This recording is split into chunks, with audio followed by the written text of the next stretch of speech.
네, 이 시간 하나님의 말씀을 함께 보도록 하겠습니다. 에베소서 4장 1절에서 4절까지의 말씀입니다. 신약 성경 313면에 있습니다.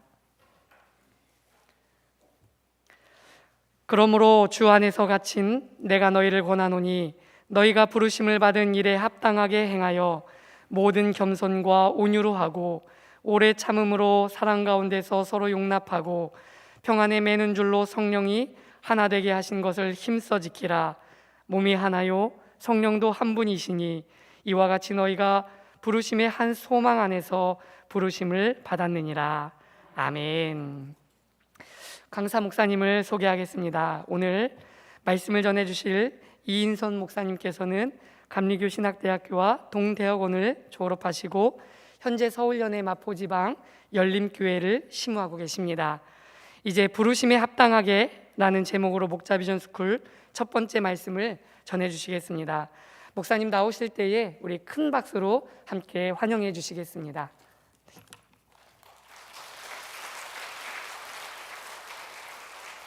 할렐루야.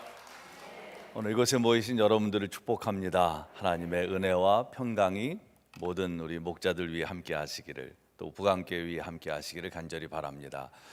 하나님께서 여러분들을 부르셔서 사명을 맡겨주셨으니 그 사명을 최선을 다해서 지금까지 감당하셨을 텐데, 오늘 목자 비전 스쿨을 통해서 또 그 사명을 다시 한번 확인하시고 또 앞으로 그 사명을 더 잘 감당할 새 힘을 얻으시기를 간절히 바랍니다. 하나님께서는 하나님의 일을 위해서 사람을 부르십니다. 그런데 아무나 부르진 않으십니다. 누구나 하나님의 일을 할 수 있지만 아무나 할 수는 없습니다. 누가 할 수 있느냐? 하나님께서 부르셔서 세우신 사람들이 하나님의 일을 감당할 수 있습니다. 여러분들은 그렇게 하나님께서 여러분들을 부르셨다고 하는 확신이 있으십니까? 네, 그 확신 속에서 하나님의 일을 하는 겁니다. 그래야지만 열심을 다해서, 또 힘든 일이 있고 또 때로는 시험에 들 만한 그런 일들이 생겨도 끝까지 그 일을 잘 감당할 수 있습니다. 어떤 일을 할 때 그 일을 잘하는 것도 중요합니다. 그런데 끝까지 그 자리를 지키는 것이 더 중요합니다. 어떤 분들은 하나님의 일을 하면서도 좀 어려움이 생기면 금방 마음이 흔들리고 그냥 못하겠다고 얘기하는 분들이 있습니다. 그런데 사실 어떤 일을 꾸준히 끝까지 하는 것이 중요합니다. 자기 자리를 지키는 일은 누구에게나 어려운 일입니다. 여러분들이 목자로서의 자신의 자리뿐만 아니라 교회의 여러 가지 직분을 맡으셔서 그 자리를 지키는 것도 어려운 일이고, 또 여러분들이 가정에서 어머니로, 또 아니면 또 아내로, 또 남편으로, 다 여자분들만 계시구나. 그렇죠. 지금 목자들 중에 남자분들 안 계신 거요? 계세요? 근데 오늘 못 나오셨구나. 어쨌든 그 자리를 지키는 일은 어려운 거예요. 그래서 올해도 이제 한 해가 거의 다 저물고 있는데, 여러분들이 끝까지 그 자리를 잘 지키시기만 했어도 잘하신 겁니다. 얼만큼 많이 성과를 냈느냐, 얼만큼 좋은 열매를 맺었느냐, 이것도 참 중요하지만 가장 중요한 거는 끝까지 그 자리를 잘 지켰느냐. 왜냐하면 그 자리를 끝까지 지키려면 굉장히 힘들거든요. 눈물도 흘러야 되고 또 여러 가지 아픔도 감내해야 되고, 이런 모든 과정들이 지나야지 그 자리를 끝까지 지킬 수 있습니다. 도망가고 싶을 때가 얼마나 많습니까? 그 자리를 떠나고 싶을 때가 얼마나 많습니까?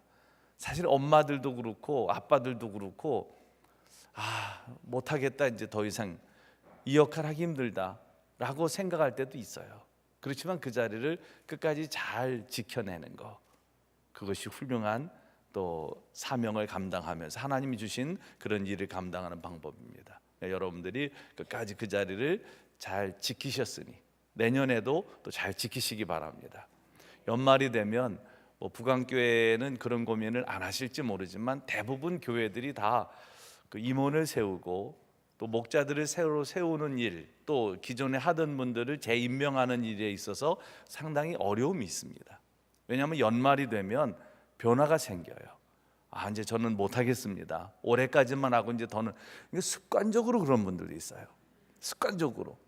그러면 또 우리 담당 목사님들이나 또 아니면 담임 목사님까지 왜 그러냐고, 내년도도 좀 하라고, 그러면 마지못해 하는 것처럼 또 그렇게 또 하겠다고 그러는 분들이 있습니다. 근데 그게 습관이 되면 안 됩니다. 하나님의 일은 자원해서 하나님이 나를 부르신 것에 감사해서 기쁨으로 감격으로 하는 거예요.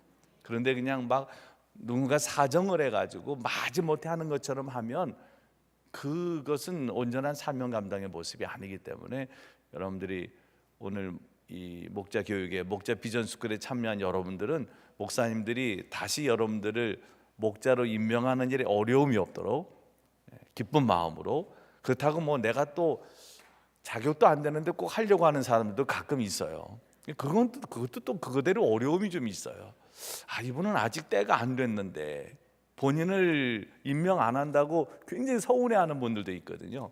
그것도 또 아닙니다. 하나님의 일은 하나님이 나를 불러주시면 감사한 마음으로 감당을 하는 것이고, 또 내가 충분히 준비됐다고 생각을 하는데 임명이 안 된다면 아직 때가 아니구나 그렇게 생각하고 그 하나님의 때를 잘 기다리는 것도 필요합니다. 왜냐하면 하나님께서는 하나님의 적절한 때 하나님의 일을 하시기 때문이에요. 그렇기 때문에 여러분들 그런 마음으로 내년도에도 또 사명을 잘 감당을 하시고, 혹시라도 또 임명이 안 된다, 내가 기대했는데 그렇게 안 됐다라고 할지라도 실망하지 마시고 또 하나님의 때를 잘 기다리시는 여러분들이 되시기를 바랍니다. 교회는 뭐 조직도 필요하고 또 뭐 비전도 필요하고 또 여러 가지 프로그램도 필요합니다. 그런데 그런 것보다 가장 중요한 거는 그 모든 일들을 누가 감당하느냐가 진짜 중요합니다. 누가 그 일을 감당하느냐, 그 사람에 따라서 결과가 엄청나게 다를 수 있기 때문입니다. 여러분들이 아시는 세계적인 그 소프트웨어, 그러니까 컴퓨터 소프트웨어를 개발하는 그런 기업 중에 마이크로소프트사가 있습니다. 뭐 다 아실 겁니다. 빌 게이츠가 워낙 유명하니까. 근데 이 빌 게이츠가 세운 회사지만 1975년에 이제 빌 게이츠가 그 회사를 세웠어요. 그런데 빌 게이츠만 유명한 게 아니고 사실은 그 회사가 그렇게 세계적인 기업이 되기까지는 한 사람이 더 있습니다. 그게 누구냐면 스티브 발머라고 하는 사람입니다. 원래 본명은 스티븐 앤서니 발머인데 우리나라는 그냥 스티브 발머라고 알려져 있습니다. 그런데 이 사람은 누구냐면 1980년에 입사를 했어요. 그러니까 마이크로소프트사가 생기고 난 다음에 한 5년 정도 후에 입사한 사람입니다.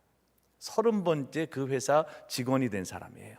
근데 이 사람은 누구냐 하면 빌 게이츠하고 하버드 대학을 같이 다녔습니다.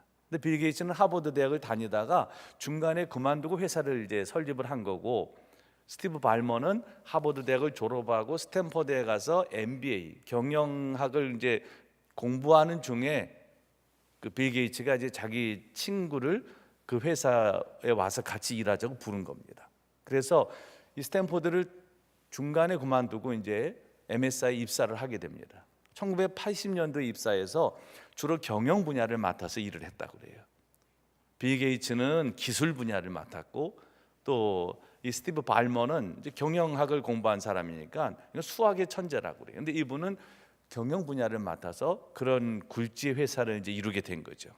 근데 1980년대 입사해서 2000년도에 그 CEO가 되기까지 20년을 자기의 친구 밑에서 그야말로 2인자로 이 스티브 발머는 그 회사를 키우는데 굉장히 중요한 역할을 했습니다. 근데 아무도 그 이름을 기억하지도 못했어요.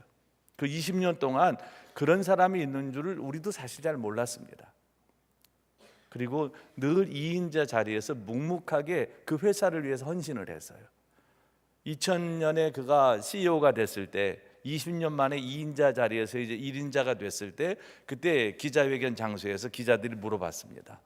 당신은 그동안 친구 밑에서 20년 동안을 묵묵하게 2인자로서 일을 했는데 한 번이라도 회사를 그만두고 싶은 생각은 없었냐?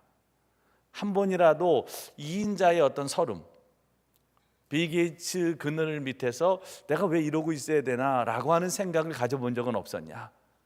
회사를 그만두고 싶은 생각은 없었냐? 이런 질문을 했을 때 이 스티브 발머는 정확하게 자신의 생각을 얘기를 했습니다. 그건 뭐냐면 나는 한 번도 그런 적이 없다. 그 이유는 뭐냐면 나는 이 회사를 사랑하기 때문이다.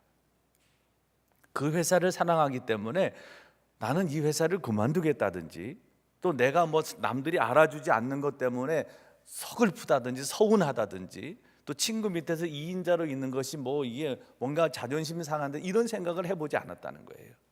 회사를 사랑하기 때문에 나는 지금까지 그런 생각을 가져본 적이 없다. 여러분, 교회도 누가 하나님의 일을 할 수 있느냐? 하나님의 부르심을 받은 사람이 하나님의 일을 할 수 있고, 또 뿐만 아니라 교회를 사랑하는 사람이 묵묵히 하나님의 일을 감당할 수 있습니다. 여러분들은 교회를 사랑하십니까? 부강교회를 사랑하십니까? 아유, 요렇게밖에 사랑을 못하면 어떡해. 교회를 정말 사랑하는 사람이 어떤 자리에 하나님께서 나를 부르시든, 어떤 자리에 내게 일을 맡겨주시든 그곳에서 묵묵히 그 일을 감당하는 거예요. 사람이 알아주든 알아주지 않든, 또 때로는 그것이 남들이 하지 않는 정말 힘들고 고된 일이든 이걸 묵묵히 감당하는 사람들은 누구냐? 교회를 사랑하는 사람들이에요. 저는 여러분들이 교회를 사랑하며 이 귀한 일들을 묵묵히 감당해 나가시는 복된 목자들이 되시기를, 복된 리더들이 되시기를 간절히 바랍니다. 이 세상에는 크게 한 두 가지 유형의 사람들이 있을 수 있어요. 하나는 생존만을 위해 사는 사람이 있고, 또 한 사람은 자신의 사명을 감당하면서 기여하며 사는 인생이 있습니다. 어떤 분들은 정말 먹고 사는 데만 인생의 모든 초점이 맞춰져 있는 경우가 있어요. 늘 관심과 생각이 먹고 사는 데 있습니다. 근데 또 어떤 사람들은 그야말로 이 아놀드 토인비가 얘기했듯이 창조적인 소수, 뭔가 내가 어떻게 이 사회에 기여할 수 있을까, 내가 어떻게 하면 내가 사는 세상을 좀 아름답게 할 수 있을까, 이것을 위해서 힘쓰는 사람도 있다는 거죠. 여러분들은 어떤 유형이십니까? 먹고 살기에 급급하신 분들이십니까? 아니면 뭔가 기여하기를 위한 그런 귀한 일을 생각하고 또 그런 일을 위해서 헌신하시는 분들이십니까? 우리도 다 먹고 사는 문제가 굉장히 중요한 문제인 것은 분명합니다. 그러나 마태복음에도 예수님께서 말씀하셨듯이 뭘 먹을까, 뭘 마실까, 뭘 입을까만 염려하며 사는 사람들이 그리스도인이 아닙니다. 우리는 하나님의 나라와 그 의를 구하는 사람들이에요. 그런 사람들이 하나님의 나라를 위해 쓰임받는 일꾼이 될 수 있고, 또 하나님의 영광을 위한 거룩한 일에 쓰임받고 기여하는 사람들이 될 수 있습니다. 그 마태복음의 말씀은 하나님께서 우리에게 제안을 하시는 거예요. 예수님께서 그 말씀을 하시면서 뭘 먹을지, 뭘 마실지, 뭘 입을지 이런 것들에 대한 걱정은 너희들은 하지 마라. 이거는 다 내가 알아서 해줄 테니까 너희들은 내 일을 해라. 하나님의 나라와 의를 구하는 일을 하면 내가 그 모든 것은 너희에게 더해주겠다. 할렐루야. 그렇기 때문에 뭘 먹을지, 뭘 마실지, 뭘 입을지는 하나님께 맡기십시오. 그리고 그 염려에서 벗어나서 우리가 해야 될 일은 뭐냐면 하나님의 나라와 의를 구하는 거예요. 그러면 하나님께서 여러분들에게 모든 것들을 더해 주시면서 그 일을 감당하게 해 주십니다. 저는 그래서 여러분들이 꼭 그렇게 정말 생존을 넘어서 하나님이 나를 부르신 부르심에 합당하게 쓰임 받으시는 거룩한 인생들이 꼭 되시기를 간절히 바랍니다. 누가 그러면 그런 인생을 살 수 있을까? 우선 제일 먼저는 이 부르심에 대한 확신이 있는 사람이 그런 인생을 살아갈 수 있어요. 하나님께서는 언제나 하나님의 일을 이루기를 위해서 사람을 부르시고 또 사람들에게 사명을 맡기셔서 그 일을 감당하게 하십니다. 우리가 성경을 보면 이스라엘 백성들의 출애굽을 위해서 하나님은 누구를 부르셨습니까? 모세를 부르셨어요. 하나님이 직접 하실 수도 있지만 모세를 하나님께서 부르시고 모세를 훈련시키셔서 그 일을 맡겨주셨습니다. 남유다가 멸망을 앞두고 패역해서 하나님 앞에 패역해서 멸망하기 직전에 그 남유다를 구원하기로 해서 하나님은 누구를 부르시냐면 에레미야를 부르셔서 에레미야로 하여금 그 복음을 전하게 하십니다. 하나님의 말씀을 전하게 하십니다. 너희들 이렇게 살다가는 결국은 멸망할 것이다. 하나님께 돌아와라 라고 하는 그 사명을 에레미야에게 주시고 에레미야는 눈물로 그 사명을 감당을 했습니다. 이방인들에게 복음을 전하기로 해서 하나님께서는 바울을 이방인의 사도로 세우셔서 그 일을 감당케 하셨습니다. 다 하나님의 일은 사람을 통해서 이루어집니다. 하나님께서 부르신 그 사람을 통해서. 그래서 여러분들이 목자로서 사명을 감당하려면 이 부르심에 대한 확신이 분명히 있어야 됩니다. 하나님이 나를 부르셨다. 하나님께서 하나님의 일을 위해서 나를 캐스팅하셨다. 여러분들은 다 하나님의 캐스팅이 된 사람들이에요. 이게 얼마나 큰 하나님의 은혜입니까? 하나님이 나를 부르셨다. 사실 우리가 생각해 보면 충분히 자격이 있어서 부르신 것도 아니고, 내가 그 일을 감당하기에 능력이 넉넉한 사람도 아니고, 지혜가 있는 사람도 아니고, 뭐 성경적인 지식이 많은 사람도 아니고, 누군가를 이끌 만한 그런 리더십이 있는 사람도 아닌 것처럼 나는 생각이 되는데, 하나님께서 그런 나를 부르신 거예요. 그래서 하나님의 일을 맡겨주셨다라고 하는 이 분명한 의식을 갖고 사명을 감당하게 되면 하나님의 영광에서 쓰임받을 수 있습니다. 오늘 본문 1절에서 3절까지 말씀해 보면, 그러므로 주 안에서 갇힌 내가 너희를 권하노니 너희가 부르심을 받은 일에 합당하게 행하여 모든 겸손과 온유로 하고 오래 참음으로 사랑 가운데 서로 용납하고 평안에 매는 줄로 성령이 하나 되게 하신 것을 힘써 지키라고 말씀합니다. 여러분들 아시다시피 에베소서의 말씀은 바울이 로마에 억류된 생활을 하면서 보낸 서신 중에 하나입니다. 골로새서, 또 빌립보서, 빌레몬서와 함께 옥중서신이라고 불리는데, 바울은 이 부르심에 대한 확신이 있는 그런 사람은 부르심에 합당하게 그 일을 감당한다라고 말씀을 하면서 몇 가지 이 그리스도인들이 하나님의 부르심을 받아서 그 일을 감당하는 데서 필요한 덕목들을 얘기합니다. 제일 먼저 나오는 게 뭐예요? 겸손입니다. 겸손은 자기를 낮추고 상대방의 가치를 인정하는 것, 그것이 겸손입니다.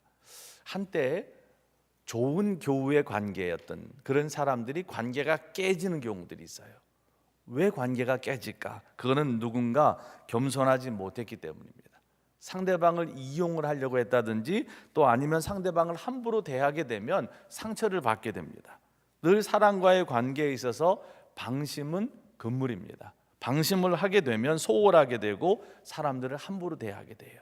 그래서 빌립보서 2장 5절에서 8절까지 말씀해 보면, 너희 안에 이 마음을 품으라 곧 그리스도 예수의 마음이니 그는 근본 하나님의 본체시나 하나님과 동등됨을 취할 것으로 여기지 아니하시고 오히려 자기를 비워 종의 형체를 가지사 사람들과 같이 되셨고 사람의 모양으로 나타나사 자기를 낮추시고 죽기까지 복종하셨으니 곧 십자가의 죽으심이라고 말씀합니다. 우리가 정말 겸손하려면 그 예수님의 삶을 본받아야지만 겸손이 가능해진다는 겁니다. 우리는 늘 그렇게 얘기합니다. 우리는 하나님의 종이다. 이건 목사님들뿐만 아니라 여러분들도 동일하게 하나님의 종으로 부름을 받은 사람들입니다. 근데 우리가 종이라고 하는 사실을 어떻게 확인할 수 있습니까? 내가 종으로 취급받을 때 불쾌하지 않은지 불쾌한지를 보면 내가 종인지 아닌지를 판단할 수 있어요.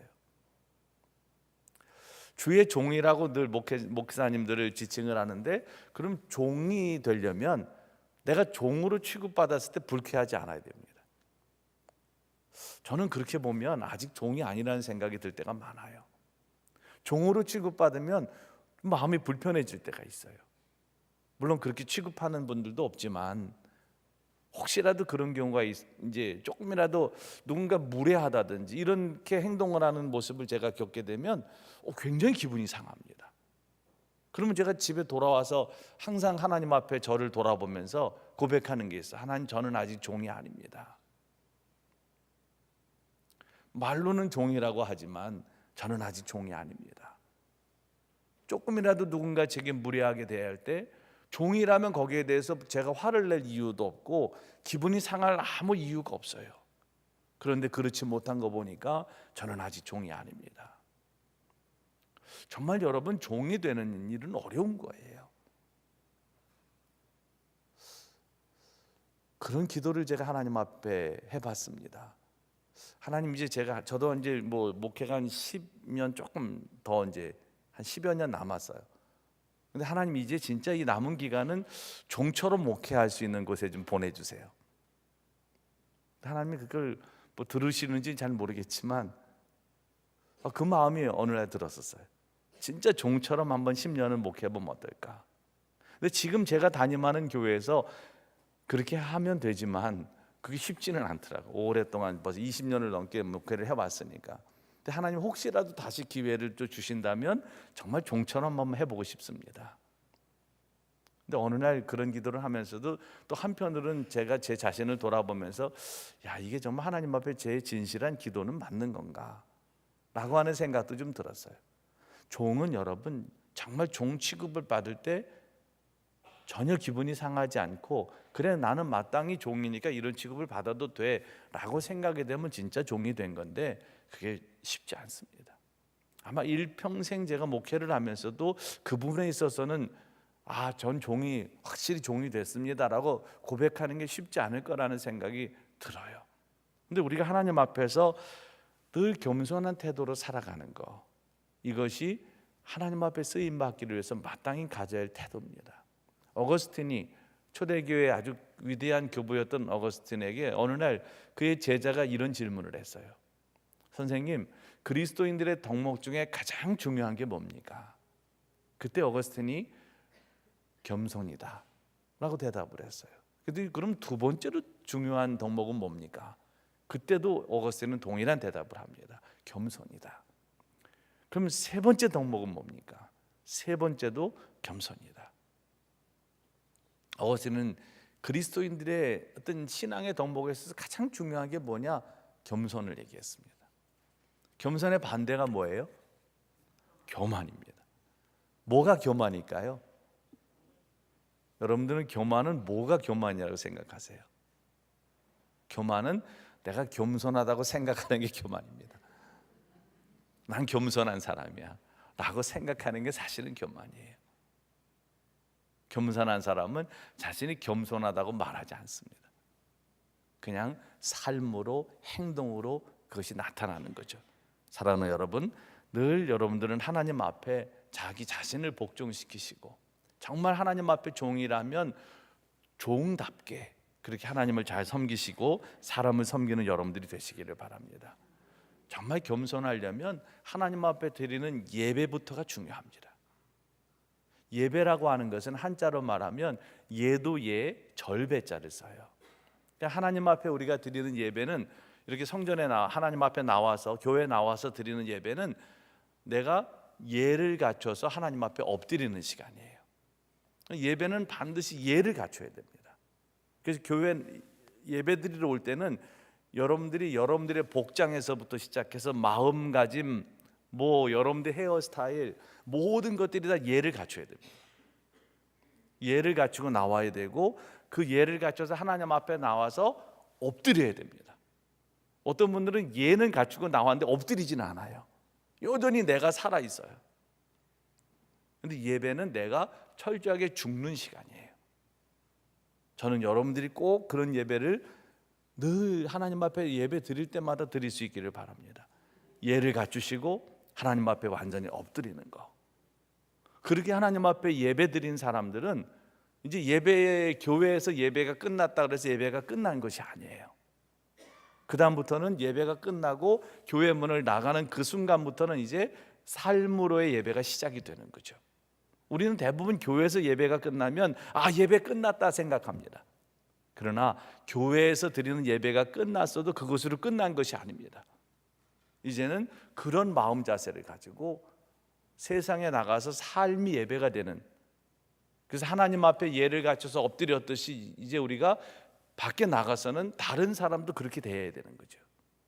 예를 갖춰서 정말 겸손한 마음으로 사람을 대해야 되고 하나님 앞에 예배하듯이, 그리고 또 나에 대해서도 자신에 대해서도 예를 갖추고 그렇게 자기 자신을 대해야 됩니다.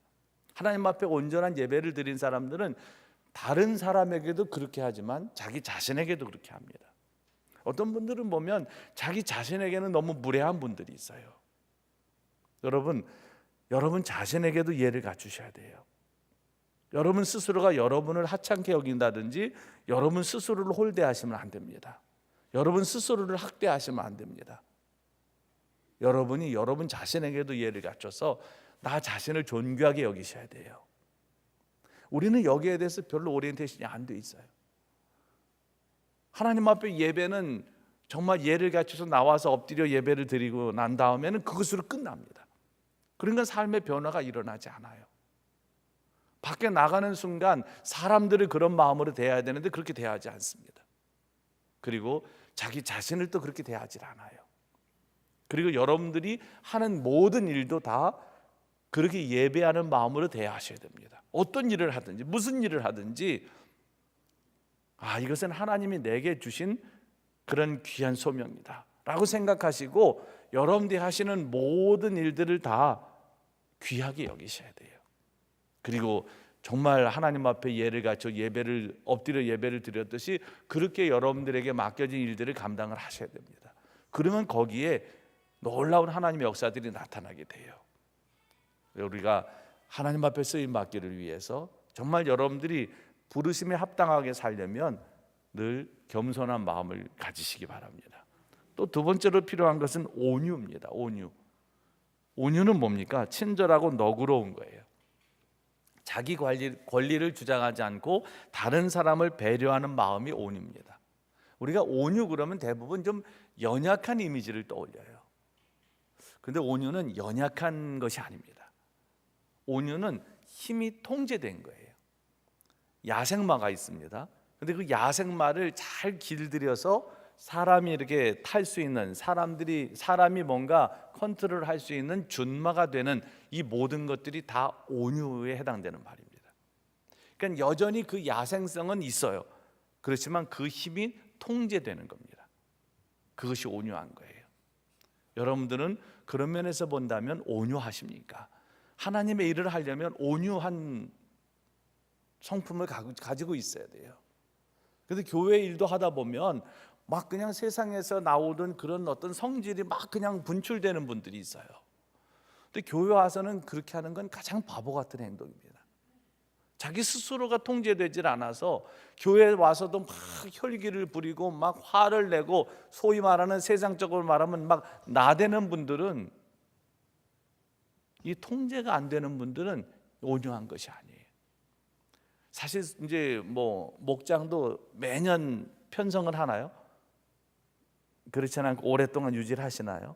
사실 이게 속해 이제 목장이든 속해든 이걸 새로 편성하게 되면 사실 그 편성하는데 굉장히 어렵거든요.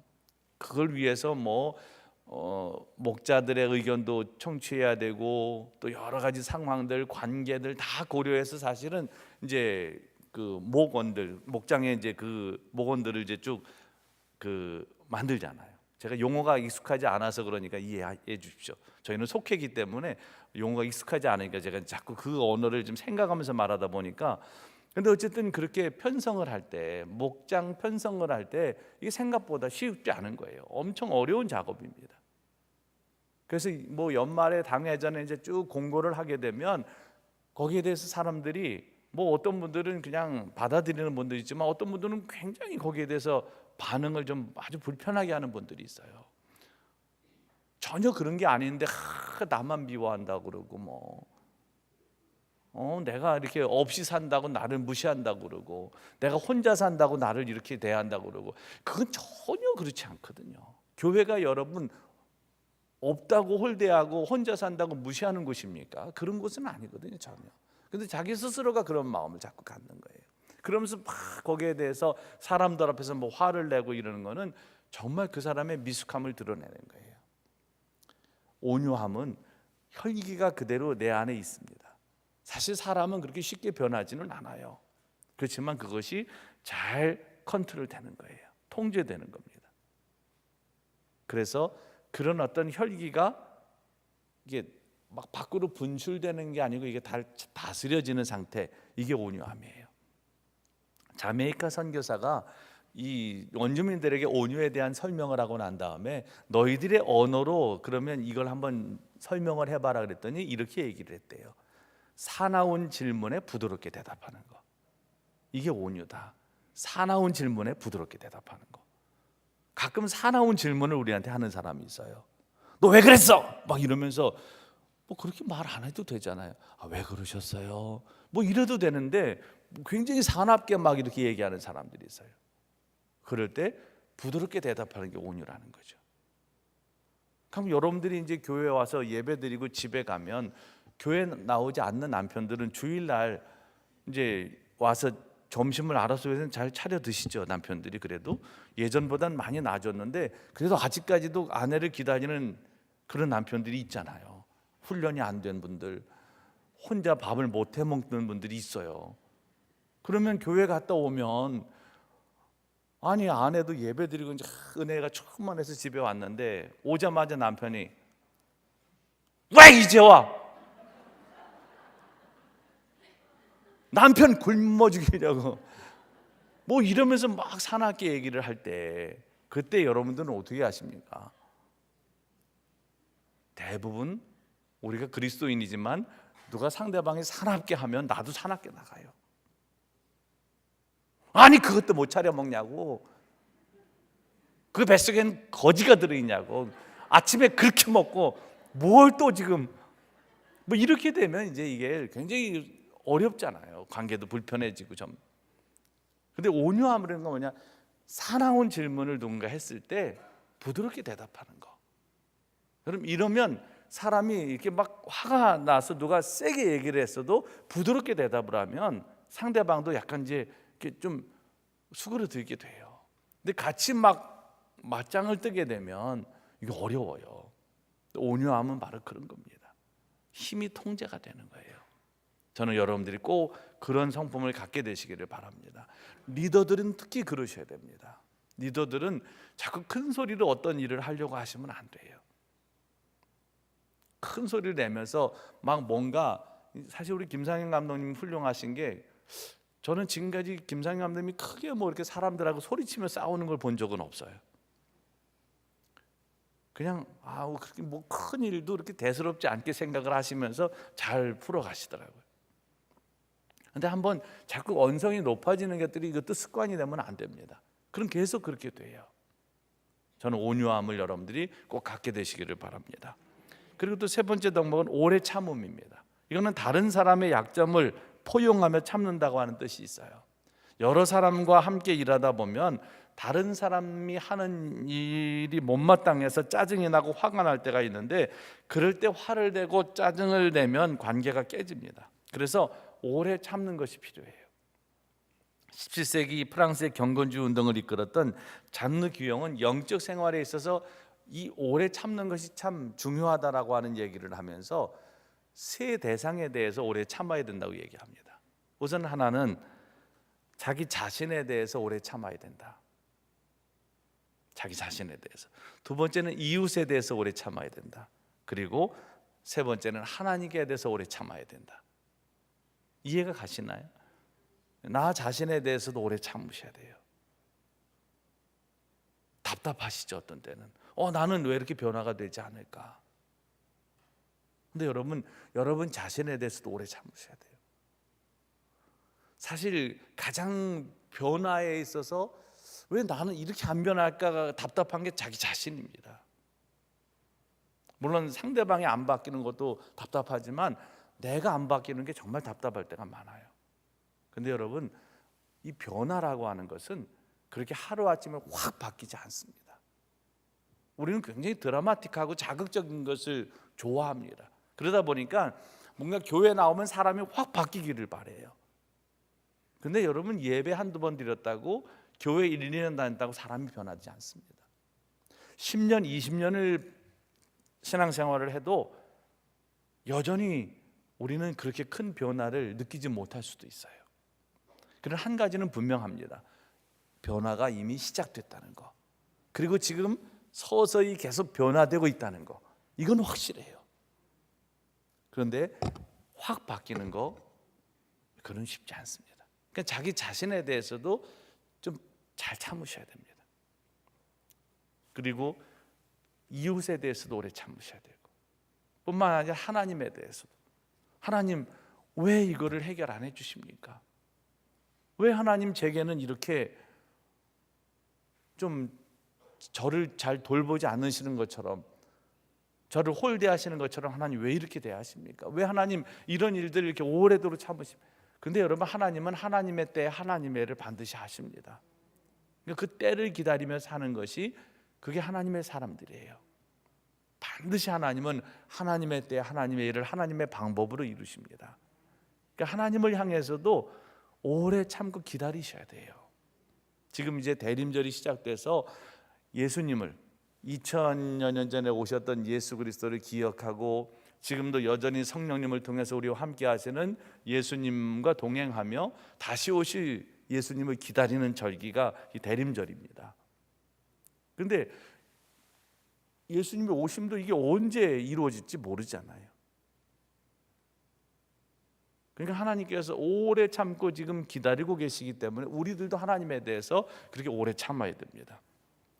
몇 번 참다가 더 못 참겠다고 막 그렇게 오히려 더 막 화를 내지 마시고 하나님께서 주시는 그런 마음을 또 은혜를 구하면서 오래 참으셔야 돼요.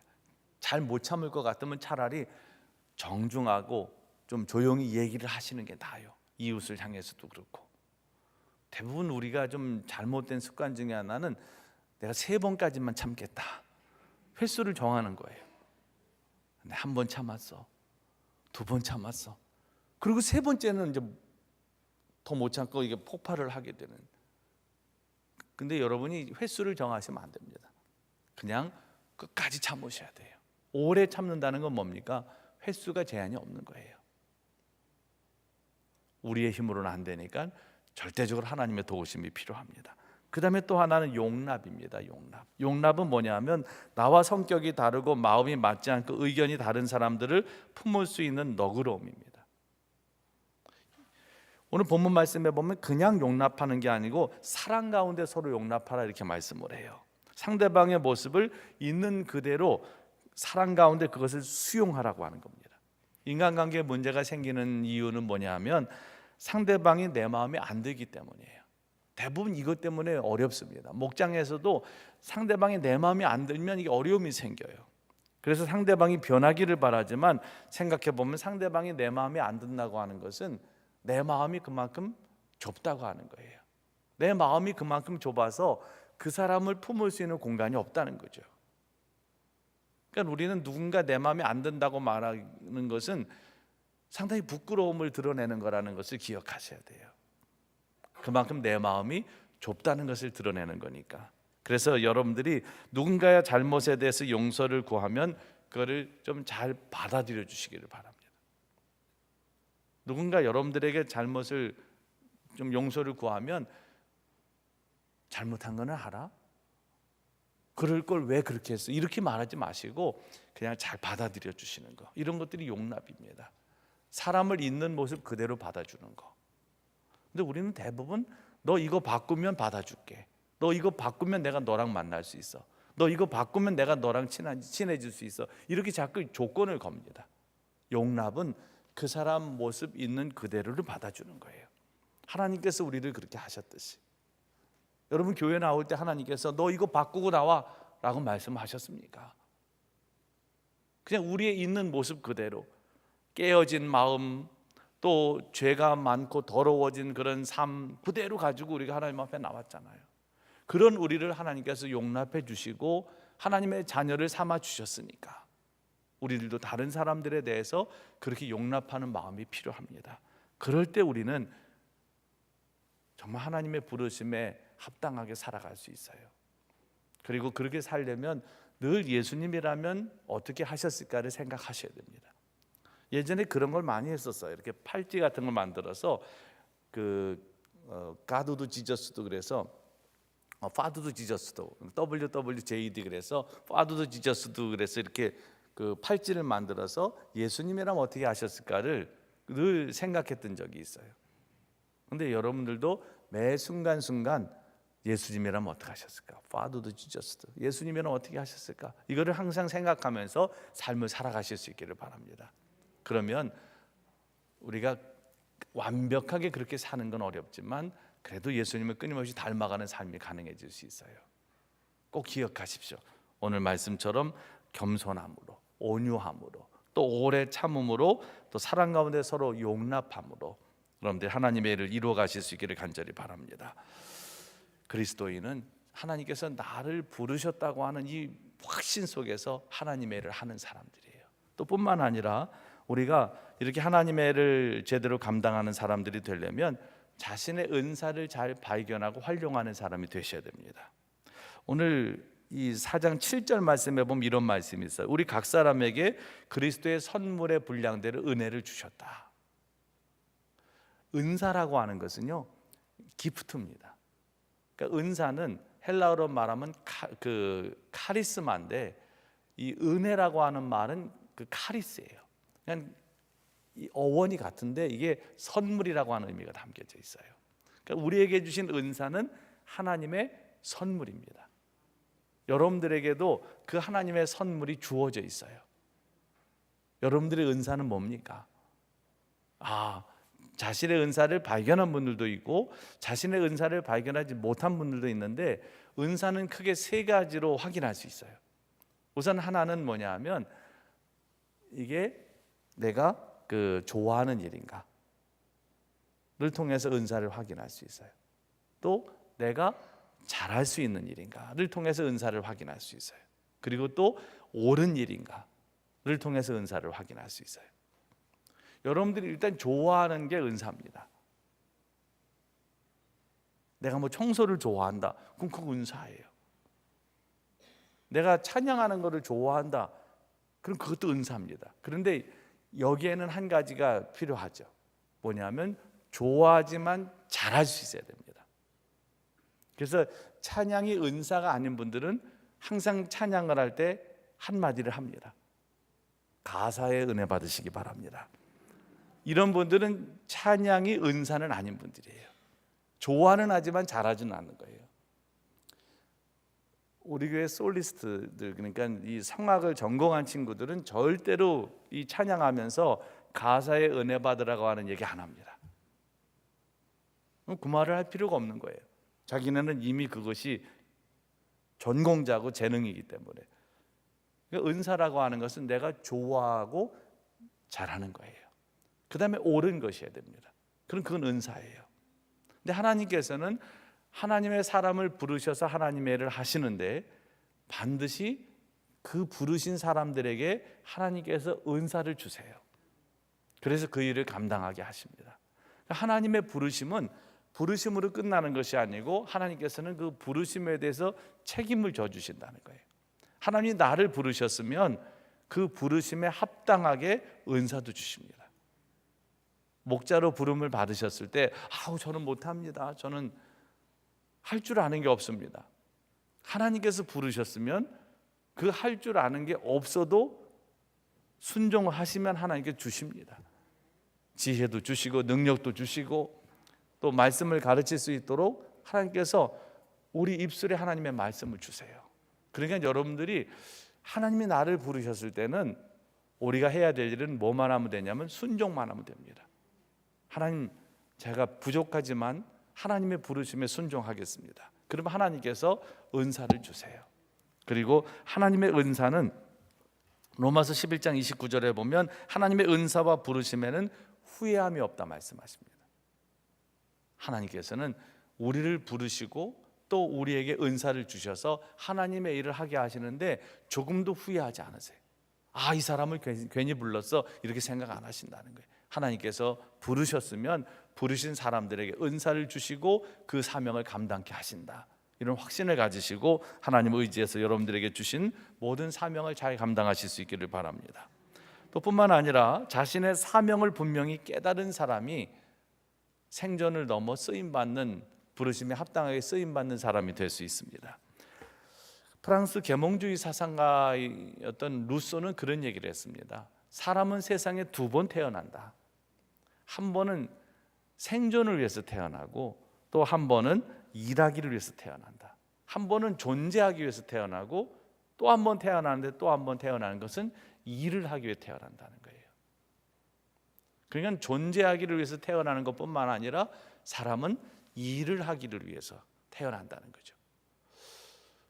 초등학교 때 생각해 보면, 저희 때 국민학교였는데 국민교육헌장이라고 하는 것을 암송을 했어요.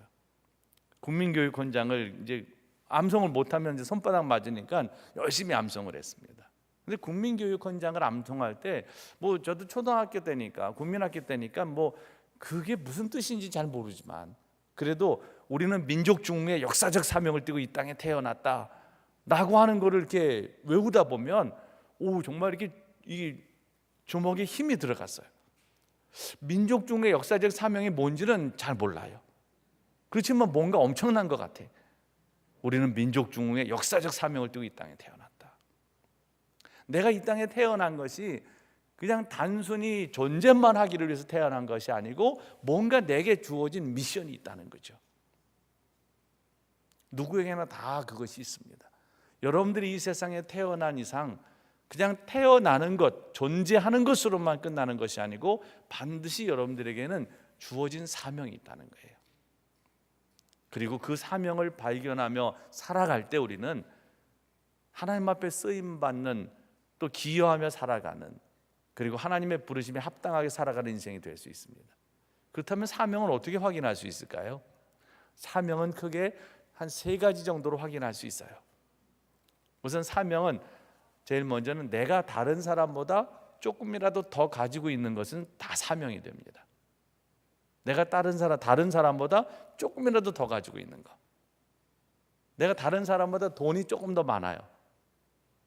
그러면 그거는 폼 잡고 돈 자랑하라고 내게 주신 것이 아니고 그게 사명이 되는 거죠.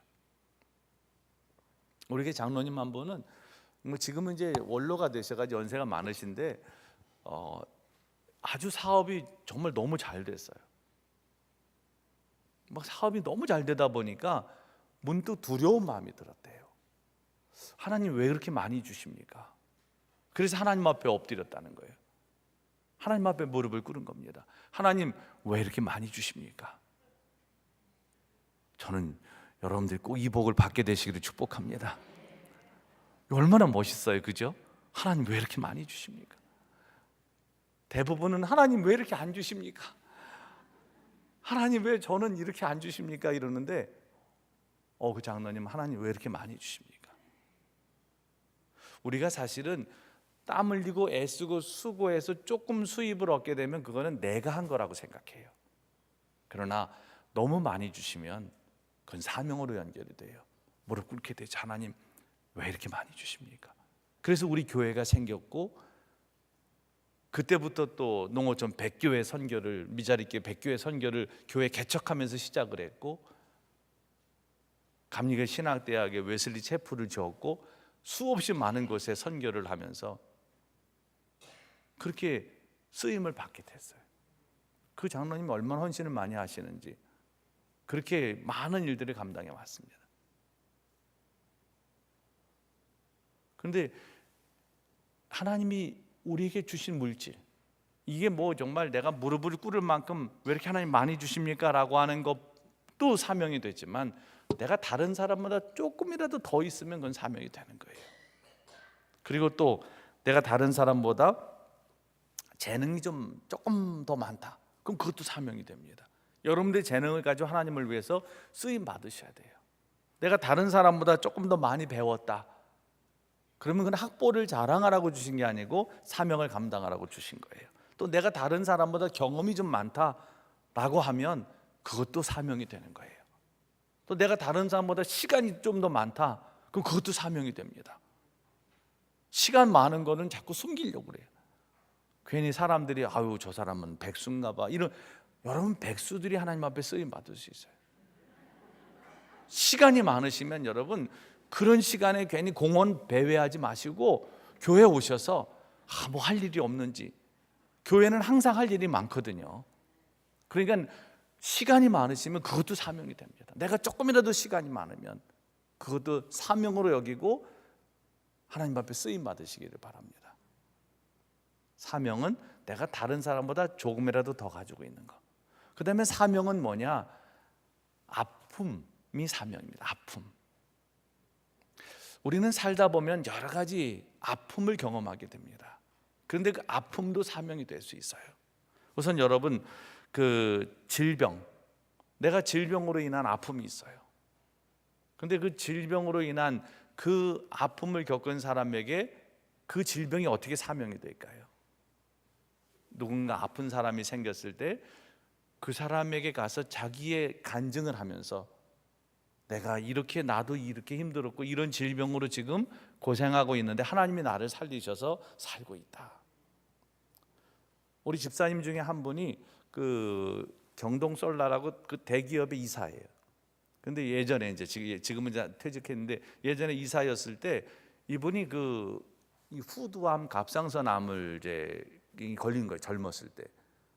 근데 교회를 어렸을 때 다니다가 안 다녔는데 우리 교회 앞 그 근처에 집이 있어가지고 신촌 세브란스 병원에서 그 진단을 받고 교회를 그 집으로 가는 길에 우리 교회 앞을 지나가게 되면서 교회를 뭐 평상시에 그냥 지나다니는 길이었는데 그날은 이제 암 선고를 받고 집에 가는 그 정말 절망적인 그런 마음으로 가는 그 길에서 교회 앞을 지나가는데 거기서 그 발걸음이 멈췄다는 거죠.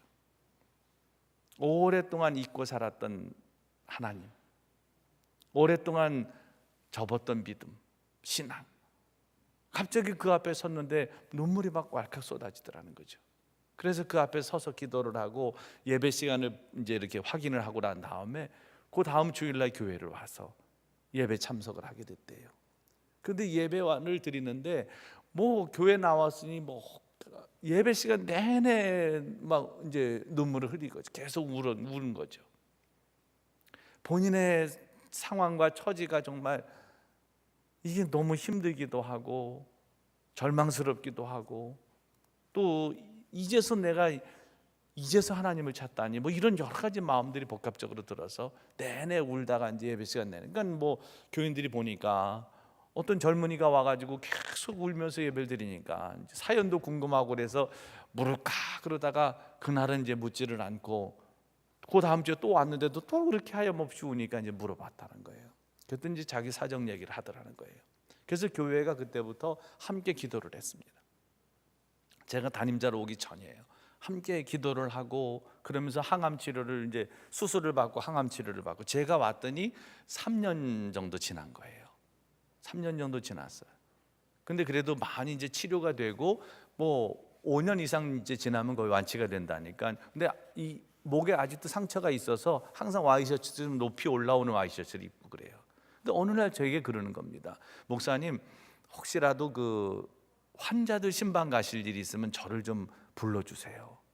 그래서 아니 바쁜데 어떻게 오냐 그랬더니 목사님 제가 시간을 내겠습니다. 그 대신 이틀 전에만 말씀을 해주시면 제가 시간을 내겠습니다. 그래서 제가 정말 세브란스의 병원 그 신방을 갈 일이 있었어요. 그 이제 암 환자가 또 생겨서 정말 너무 낙심된 상태. 그때는 뭐 다 교인들이 신방을 같이 갈 때니까 가서 이제 그 전에 이틀 전에 이제 그 전화해서 그 집사님한테 이제 오시라고 말씀을 드리고 같이 갔어요. 그리고 제가 예배 드리고 이제 말씀 전하고 기도하고 그러고 난다는데도 그분이 그렇게 표정이 뭐 너무 절망스러우니까 그거를 수용하기까지는 너무 힘들잖아요. 그러니까 표정이 그렇게 말씀을 전하고 기도하는데도 밝아지진 않더라고. 그냥 어두워. 그러고 난 다음에 이제 그 집사님이 목사님 제가 잠깐 얘기해도 되겠냐 그래서 그러라고. 그래서 뭔 얘기를 하나 제가 옆에서 이렇게 서서 있으니까 들으니까 자기 상처 보여주고 자기 이제 간증을 하는 거예요. 내가 그때 그렇게 힘들었는데 교회 앞을 지나가다 이렇게 교회를 들어오게 됐고 주일날 오게 됐고 그렇게 해서 지금 교인들의 기도로 인해서 지금 하나님의 은혜로 내가 3년 동안 수술받고 항암치료 받았는데 이렇게 멀쩡하게 살아있다. 힘내시라고.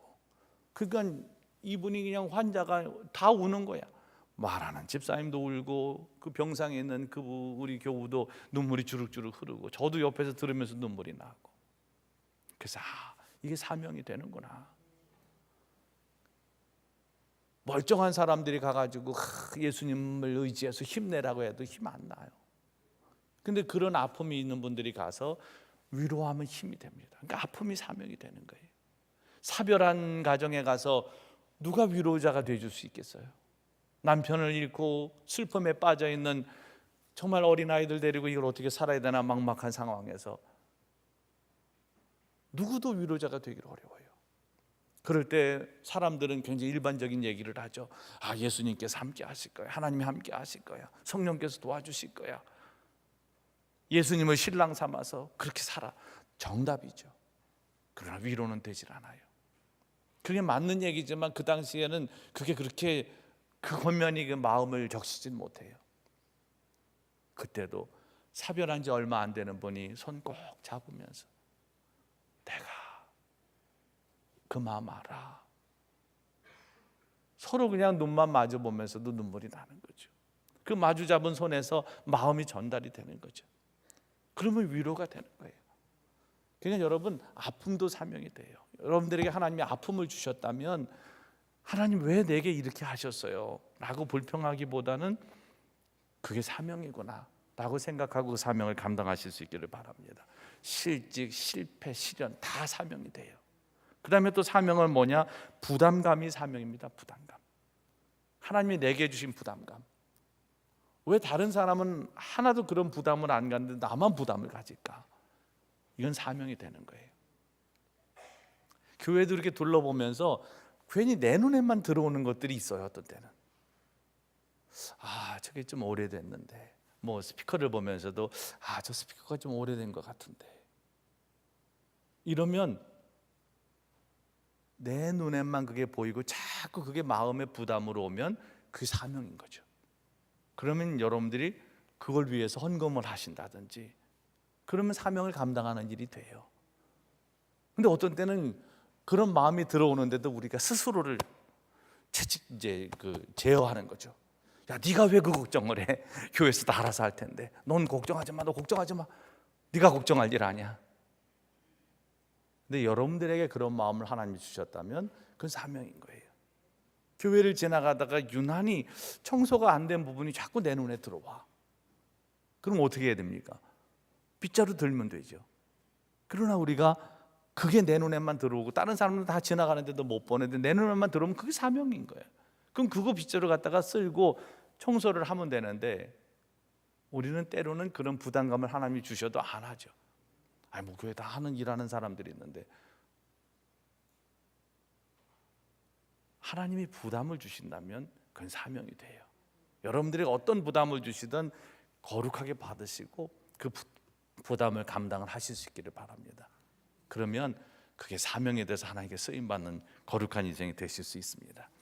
그리고 마지막으로는, 시간이 좀 짧은데 마지막으로는 영적 리더십이 있는 사람들이 부르심에 합당하게 쓰임받는 사람이 될 수 있어요. 여러분, 영적 리더십은 어디서 올까요? 여러분들이 다 목자들이신데 목자들은 영적 리더십이 있으셔야 돼요. 영적 리더십이 없다면 목원들이 여러분들을 신앙적으로 따르지 않습니다. 근데 영적 리더십은 어디서 올까? 이 크리스천의 영적 리더십은 제일 먼저는 꿇은 무릎에서 옵니다. 하나님 앞에 늘 무릎 꿇는 사람들, 그런 사람들이 리더예요. 하나님 앞에 무릎 꿇을 줄 아는 사람들. 여기 보니까 방석이 있어요. 아마 감독님이 기도하시는 자리인 것 같아요. 제가 거기 부목사님이 가운데 자리에 앉으시는데 거기 안 앉았어요. 늘 무릎 꿇는 그 뒷모습 속에서 리더십이 나오는 거죠. 하나님 앞에 여러분들이 늘 무릎 꿇으실 때 여러분들은 영적인 리더십을 가질 수 있어요. 저 영적인 리더십은 어디에서 오느냐? 젖은 눈에서 옵니다. 늘 속도원들을 바라보면서 눈물 흘릴 줄 아는 목원들을 바라보면서 눈물 흘릴 줄 아는 목자들, 거기서 리더십이 오는 거예요. 목원들의 상태를 돌아보면서 같이 마음 아파하고 같이 울어줄 줄 아는 사람들, 그 젖은 눈에서 리더십이 생깁니다. 그리고 찢어진 가슴, 늘 자기 자신의 연약함을 바라보고 부족함을 바라보면서 하나님 앞에 마음을 찢으며 기도할 줄 아는 사람들, 그런 사람들이 영적인 리더가 될 수 있어요. 저는 여러분들이 꼭 그런 리더십을 갖게 되시기를 바랍니다. 그게 있어야지 하나님 앞에 쓰임받는 리더가 될 수 있어요. 꿇은 무릎, 젖은 눈, 찢어진 가슴, 꼭 이 세 가지를 기억하시고 그래 여러분이 갖게 되시기를 바랍니다. 하나님께서 여러분들을 부르셨습니다. 택하셨고 부르셨어요. 여러분들을 캐스팅하셨습니다. 그래서 감당할 수 있도록 여러분들에게 힘도 주실 것이고 은혜도 주실 겁니다. 날마다 그 하나님의 은혜를 의지하셔서 부르심에 합당하게 쓰임 받으시는 우리 모든 목자들이 되시기를 주님의 이름으로 간절히 축원합니다. 기도하시겠습니다. 하나님 고맙습니다. 부르셔서 쓰임 받게 하시니 감사합니다. 우리에게 이 부르심에 합당하게 쓰임 받을 수 있도록 하나님께서 늘 은혜를 베풀어 주시고 또 감당할 수 있는 능력과 힘을 더하여 주시옵소서. 예수님의 이름으로 기도합니다. 아멘.